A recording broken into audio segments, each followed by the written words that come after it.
கவலைய தூக்கி ஓரமா வைங்க. காசு முக்கியமா மாறிப்போச்சு. ஜான்வி கபூர் விவகாரத்துல நித்யா மேனன் பளிச். சினிமா உலகம் எவ்வளவோ மாறினாலும் பெண்களுக்கு திரையில இன்னும் போதிய மரியாதை கிடைக்கல அப்படிங்கறதுதான் கசப்பான உண்மை. நடிப்புக்கு முக்கியத்துவம் கொடுக்கக்கூடிய படங்கள் அரிதாகி போன இந்த சூழல்ல பெரும்பாலான படங்கள்ல நடிகைகள் வெறும் அலங்கார பொம்மைகளாவே பயன்படுத்தப்பட்டு வராங்க. சமீபத்துல வெளியாகி ரொம்ப பெரிய சர்ச்சையை ஏற்படுத்தி இருக்கக்கூடிய பெத்தி படத்தோட கிளாமர் விவகாரம் ஒட்டுமொத்த திரைத்துறையையும் உலுக்கியிருக்கு. நடிகை ஜான்வி கபூரோட உடல் அமைப்பை மட்டுமே குறிவச்சு இயக்குனர் புஜ்ஜி பாபு சனா காட்சிகளை அமைச்சிருக்கிறதா ரசிகர்கள் அப்புறம் நெட்டிசன்கள் மத்தியில கடுமையான விமர்சனங்கள் பறக்குது. அது மட்டும் இல்லாம ரெக்கமெண்டேஷன் கம்யூனிட்டி பக்கத்துல சர்ச்சைக்குரிய பதிவை ஜான்வி கபூர் லைக் பண்ண விவகாரம் மேலும் பூதாகரமாயிடுச்சு. திரைத்துறையில நிலவக்கூடிய இந்த மோசமான போக்குக்கு எதிரா பாடகி சுமங்கலி, நடிகைகள் ஆயிஷா ரங்கநாத், டிம்பிள் ஹயாதி அப்படின்னு பலரும் குரல் கொடுத்து படக்குழுவினரை வெளுத்து வாங்கிட்டு வராங்க. இந்த நிலையில எப்பவும் போல போல்டான கேரக்டருக்கு பேர் போன நடிகை நித்யா மேனன் இந்த விவகாரத்துல தன்னோட ஆதங்கத்தை கொட்டி தீர்த்திருக்காங்க.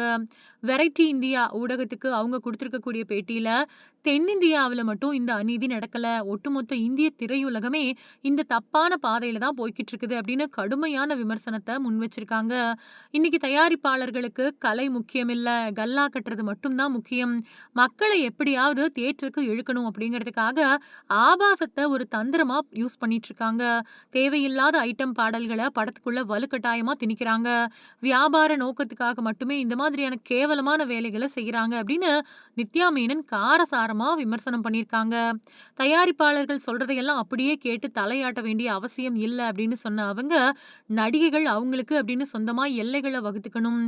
தவறான அப்புறம் அநாகரீகமான காட்சிகளை தயங்காம மறுக்க பழகணும். தங்களுக்கு எதிராக நடக்கக்கூடிய அநீதிகளுக்கு எதிரா பெண்கள் துணிஞ்சு குரல் கொடுக்கணும் அப்படின்னு அவங்க அட்வைஸ் பண்ணியிருக்காங்க.